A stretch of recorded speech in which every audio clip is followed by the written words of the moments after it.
Dwellers in Darkness, Chapter 6. Toa Jaller stood on the beach of Artadax, his body locked rigid by Takadox's hypnotic trance. Next to him, Hahli and Nuparu stood, similarly paralysed. None of the three were aware of what was going on around them, which was probably for the best. Artadax was about to be the scene of a disaster. Its volcano was mere moments away from exploding, raining fire and ash on anything unfortunate enough to be around. Not knowing this, the Toa Mahri had brought the heart of the Visorak here, a beacon that would summon the entire Visorak horde to this spot. The idea had been to strand them here. What no one knew was that Takadox was hiding on this island, and he hypnotized the three Toa and stole their ship, intending to make his escape. Worse, the Visorak had arrived, and were even now scuttling across the beach toward the Toa Mahri. All in all, not the best day the Toa Mahri ever had.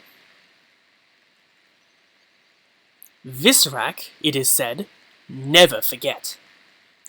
The specimens now approaching the Toa Mahri had seen Toa before, 1,000 years or so ago in Metru Nui. It had been a different team, of course, but to Visorak, one Toa looks much like another. They could remember, if dimly, the pain the Toa had caused them, and they could remember the hate. But they recalled one thing more. Toa might appear weak, beaten, or defeated, and then suddenly lash out with devastating effectiveness. It wouldn't do to rush up to their apparently helpless foes and possibly walk into a trap. So they hung back a bit, cautiously probing to see if the Toa would react. Others began to scout.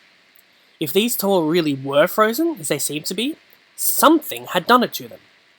Could that something still be on the island, waiting to do it to the Visorak? Jaller had a thought.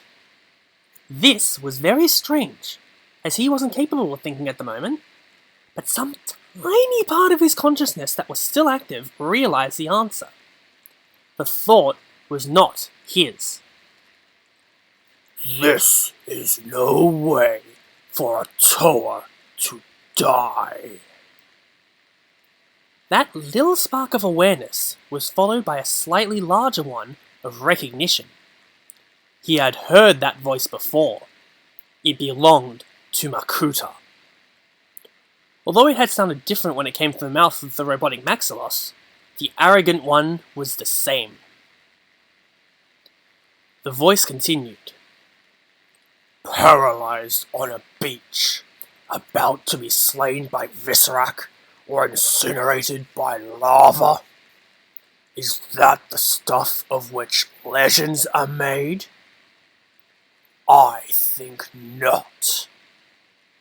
No, don't bother looking around for me. Not that you could in your condition.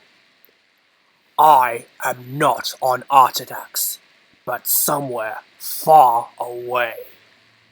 Still, my powers have increased, so I can see and speak to you just the same. Jaller, Vakama had such hopes for you, and look at you now. As a Toa, you make a good statue. Of course, I should object to what you had planned for my Visorak. You and whoever set the volcano to erupt. But you didn't know about that, did you? And it would be such a shame to miss seeing your expression when you find out the truth. Jaller felt a sudden jolt of pain, sharp and agonizing. It cut through the fog caused by Takadox's hypnosis. In that moment, he awakened, his mind reeling. Someone had been talking to him. But who? What had they said? What had just happened? There wasn't time to puzzle it out, not with Nuparu and Hahli in trances, and Visorak now closing in. With no other choice, Jaller hurled small fireballs at his two partners, just enough to singe them. As he hoped, the pain shocked them awake. "Hey!" snapped Nuparu. "What's the idea?" "Not dying, that's the idea," said Jaller. "We need to get off this island." Hahli was already at work, summoning a wall of water to smash into the oncoming Visorak. Jaller threw up a wall of flame to block those coming from behind. Both Toa and Visorak alike froze at the sound of a rumble like thunder, coming from the volcano. "Uh-oh," said Nuparu.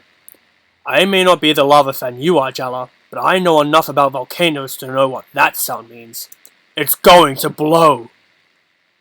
"Mata Nui," whispered Hahli. "Do you think that was why we were supposed to bring the Visorak here? So they could be killed?" Something was nagging at Jaller, a memory of something he had heard, but he couldn't put his finger on what.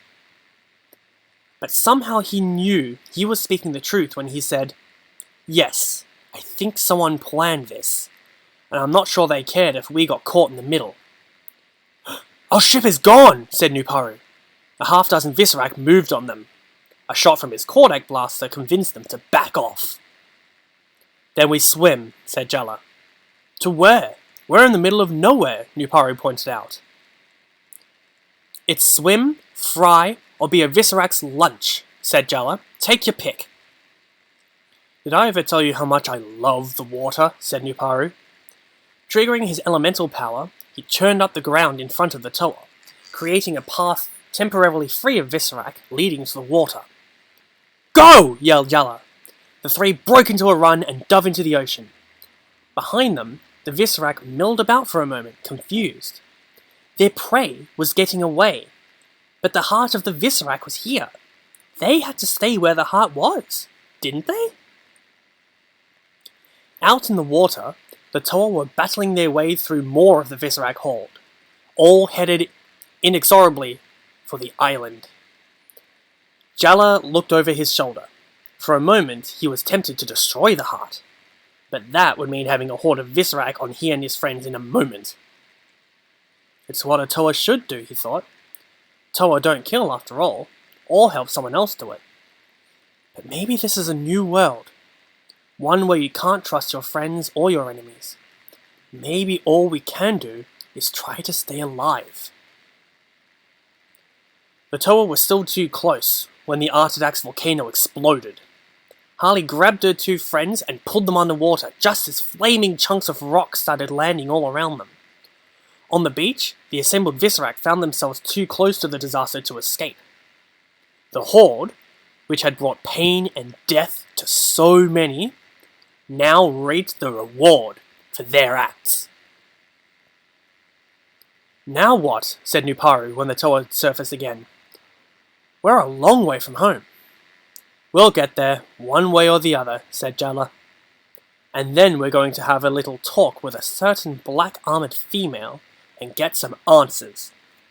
Or we're going to start a war of our own." To be continued.